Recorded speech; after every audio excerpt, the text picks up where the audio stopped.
Welcome to அன்புடன் அறிவோம் சேனலுக்கு உங்களை அன்புடன் வரவேற்கிறோம். இன்றைக்கி நாம் என்ன ரெசிபி பார்க்கலாம்? தட்டைப்பயிர் குழம்பு தானுங்க. சுரக்காய் சேர்த்து எப்படி செய்கிறதுன்னு சொல்லித்தர வாங்க. சூப்பராக இருக்குங்க, சுவை அருமையாக இருக்குங்க, செஞ்சு பாருங்கள். ஒரே மாதிரி தட்டை குழம்பு பயிர் வைக்கிறதுக்கு பதிலாக விதவிதமாக வச்சோம்னா நல்லா இருக்குங்க. இப்போ இன்றைக்கி நான் வந்து ஒரு 5 பேர்த்துக்கான குழம்பு தான் வைக்க போகிறேங்க. பாருங்கள், 1.25 கை தான், கையில் வந்து 1.25 தான் எடுத்துருக்கிறேங்க. இப்போ வந்து தட்டைப்பயிர் வந்து நம்ம வேக வச்சு எடுத்துடலாங்க. நீங்கள் நைட்டே ஊற வச்சிட்டிங்கன்னா ஒரு 3 விசில் 4 விசில் விட்டிங்கன்னா போதும். இது நான் ஊற வைக்கலிங்க, காலையில் தான் செய்கிறேன். அதனால் வந்து நான் ஒரு 6 7 8 விசிலுக்கு மேலே விட்டு எடுத்துக்கலாங்க. கொஞ்சம் மஞ்சத்தூளுங்க, கொஞ்சம் எண்ணெய்ங்க. நான் வந்து இன்றைக்கி விளக்கெண்ணெய் ஊற்றிக்கிறேனுங்க. கொஞ்சம் எல்லாம் ஊற்றி நான் வந்து விசில் விட்டு எடுத்துக்கிறேனுங்க. அதுக்கு குழம்பு வைக்கிறதுக்கு கொஞ்சம் புளி வேணுங்க. புளி வந்து ரொம்ப கம்மியாக இருந்தால் போதுங்க, இவ்வளோ இருந்தால் போதுங்க. புளி ரொம்ப அதிகமாக வேண்டாம், ரொம்ப கம்மியாக ஊற வச்சுக்கோங்க. இப்போ இந்த குழம்புக்கு தேவையானது இதுதானுங்க. இதெல்லாம் பார்த்துக்கோங்க. நான் செய்ய ஒவ்வொன்றா எப்படிங்கிறத சொல்கிறேனுங்க. ஃபஸ்ட்டு வந்து சுரக்காயை வந்து இந்த தோல்லாம் எடுத்துகிட்டு விதை இருந்தால் விதையெல்லாம் எடுத்துகிட்டு அரிஞ்சு வச்சுக்கோங்க. இப்போ வந்து மசாலா அரைக்கணும். மசாலா அரைக்கிறதுக்காக நம்ம என்னென்ன போட்டு அரைக்கணும் அப்படிங்கிறத ஃபஸ்ட்டு சொல்லிடுறேனுங்க. அரைச்சி வச்சுட்டு அதுக்கப்புறம் நம்ம குழம்பு வைக்க போயிடலாங்க. இப்போ வந்து சின்ன வெங்காயங்க, முழு வெங்காயமாக அப்படியே போட்டுக்கிறேங்க. ஒரு 4 பூண்டு வந்து 2 அரிஞ்சு நீல வாக்கில் அரிஞ்சு அதையும் போட்டு வணக்கிக்கிறேனுங்க. வெங்காயம் இவ்வளோ இருந்தால் போதுங்க. நம்ம குழம்பு வைக்கும்போது வெங்காயத்தை அரிஞ்சும் சேர்த்துக்குவோம், சின்ன வெங்காயத்தை. ஸோ இந்தளவுக்கு போதுங்க. தக்காளி சின்ன தக்காளியாங்க, ரொம்ப பெருசாலாம் போடாதீங்க.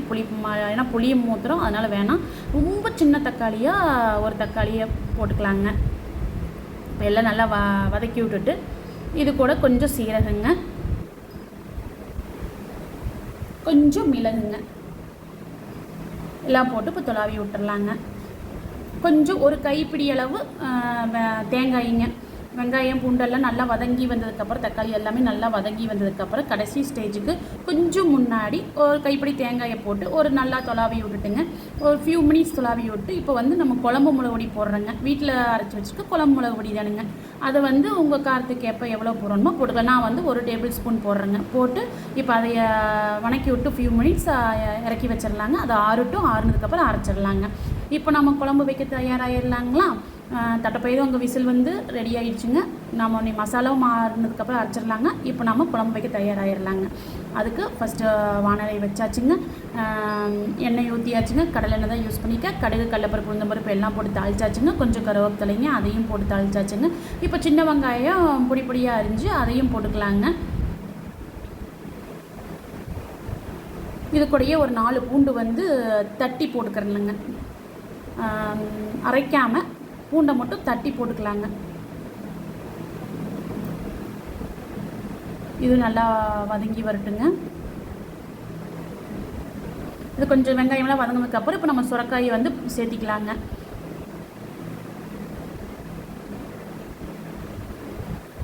அடிக்கடி சுரக்காயெல்லாம் நம்ம சேர்த்திக்கணுங்க, உடம்புக்கு அவ்வளோ நல்லது. ஸோ அதனால் தட்டைப்பயிரில் சேர்த்து செஞ்சு பார்க்கலாங்க.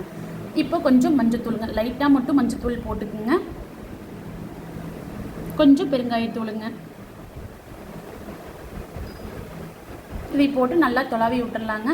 இனி பாருங்கள், அதுக்குள்ளே மசாலா ஐட்டம்லாம் ஆறிச்சு. இதை நம்ம அரைச்சி வச்சிடலாங்க. காய் வந்து ஓரளவுக்கு நல்லா வெந்து வரணுங்க. ஓரளவுக்கு நல்லாவே ஒரு 10 நிமிஷம் 1/4 மணி நேரம் நீங்கள் நல்லாவே வந்து வேக விடுங்க. காயை வெந்ததுக்கப்புறம் தான் நம்ம இந்த மசாலா ஊற்றணுங்க. நல்லா வேகட்டும். அடிக்கடி எடுத்து தொலாவி விட்டுக்குங்க, இல்லை அடி பிடிக்க ஆரம்பிக்கும். ஸோ வந்து நல்லா காய் வெந்ததுக்கப்புறம் இப்போ நம்ம மசாலா அரைச்சிட்டு வந்துருக்கிறோம் இல்லைங்களா, அதையை வந்து ஊற்றிக்கலாங்க. காய் நல்லா வெந்திருக்கோடுங்க. இந்த ஸ்டேஜில் காய் வேகாமல் மசாலா ஊற்றிடாதீங்க. காய் நல்லா வெந்ததுக்கப்புறம் மசாலா வந்து நம்ம எடுத்து ஊற்றிக்கலாங்க. இப்போ மசாலா ஊற்றிங்க. கொஞ்சம் நல்லா கொதி வரணுங்க. ஓரளவுக்கு நல்லா கொதி வரட்டுங்க. ஒரு 10 நிமிஷம் விட்டுருங்க. நல்லா கொதி வரட்டும். விட்டதுக்கப்புறம் தண்ணி பாருங்க நல்லா கெட்டி ஆயிடுச்சுங்களா. கொஞ்சம் 1 டம்ளர் அளவுக்கு நம்ம தண்ணி ஊற்றுறோங்க.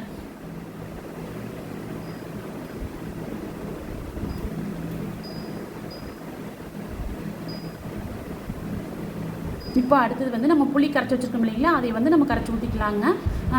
புளி வந்து தண்ணி வந்து ரொம்ப அதிகமாக ஊற்றிடாதீங்க. இப்போ இந்த ஸ்டேஜில் நம்ம குழம்புக்கான உப்பு வந்து நம்ம போட்டுடலாங்க. ஏற்கனவே உப்பு போட்டிருக்கேங்க. அதனால் பார்த்துட்டு தான் ஒவ்வொரு டைமும் நீங்கள் உப்பு போடணும். பாருங்கள், நல்லா மூடி வச்சு இந்த அளவுக்கு நல்லா கொதி வந்து நல்லா இஞ்சிருச்சுங்களா? இஞ்சினதுக்கப்புறம் இந்த ஸ்டேஜில் நம்ம புளி ஊற்றணுங்க. புளி வந்து ரொம்ப ஊற்ற வேண்டாங்க. நானே இன்றைக்கி கொஞ்சம் அதிகமாக ஊற்றிட்டேன். ஸோ இவ்வளோ புளியே வேணாம், கொஞ்சம் கம்மியாக ஊற்றுங்க. புளி ஊற்றுனதுக்கப்புறம் ஒரு கொதி விடுங்க. கொதி விட்டதுக்கப்புறம் இப்போ நம்ம தட்டைப்பயிறு ஜாயின் பண்ணிடலாங்க. தட்டைப்பயிறு வந்து நம்ம எடுத்து போட்டுக்கலாம். நல்லா வெந்துருச்சுங்க. ஆனால் இன்னுமே வந்து நல்லா வேகணும்.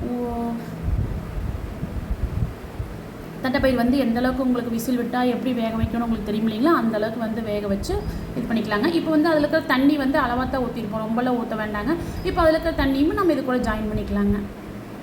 தட்டைப்பயிறு தண்ணி தானங்க நல்லா இருக்குங்க. இப்போ நல்லா கலக்கி விட்டுங்க. பாருங்கள், இப்போ எந்தளவுக்கு தண்ணியாக இருக்குதுங்களா? இது கலக்கி விட்டு நல்லா மூடி வச்சிடலாங்க. நல்லா சலசலன்னு கொதிச்சு வரட்டுங்க. ஆனால் இந்த ஸ்டேஜில் அடுப்பை வந்து கண்டிப்பாக நம்ம சிம்மில் வச்சுருவோடுங்க. சிம்மில் வச்சு தான் இந்த குழம்பு நல்லா கொதிக்க விடுங்க. ஒரு 5 நிமிஷம் பார்க்கும்போது நீங்கள் பார்த்தீங்கன்னா இந்த அளவுக்கு தண்ணி இஞ்சிக்கிச்சு, எண்ணெய் பிரிஞ்சு வந்துருச்சுங்க. குழம்பு ரெடி ஆகிடுச்சு, கல்லாட்டம் ஆகிடுதுங்களா? இப்போ உப்பு காரம் எல்லாமே ஒன்ஸ் செக் பண்ணிக்கோங்க. செக் பண்ணிவிட்டு பார்த்தீங்கன்னா உப்பு போட்டுக்கலாங்க. கடைசியில் கொத்தமல்லி தழை தூவி இறக்கிக்கலாங்க. அவ்வளோதாங்க, தட்டைப்பயிறு குழம்பு ரெடி ஆகிடுச்சு. செஞ்சு பாருங்கள், உடம்புக்கு நல்லதுங்க. தட்டைப்பயிறு ஒரே மாதிரியாக குழம்பு வைக்கிறதுக்கு இப்படி விதவிதமாக வைக்கும்போது நல்லா இருக்குங்க. செஞ்சு பாருங்கள். ஓகே ஃப்ரெண்ட்ஸ், இந்த வீடியோ பிடிச்சிருந்தால் லைக் பண்ணுங்கள், ஷேர் பண்ணுங்கள், கமெண்ட் பண்ணுங்கள், மறக்காமல் சப்ஸ்கிரைப் பண்ணுங்கள். அடுத்த வீடியோவில் பார்க்கலாங்க. பாய்.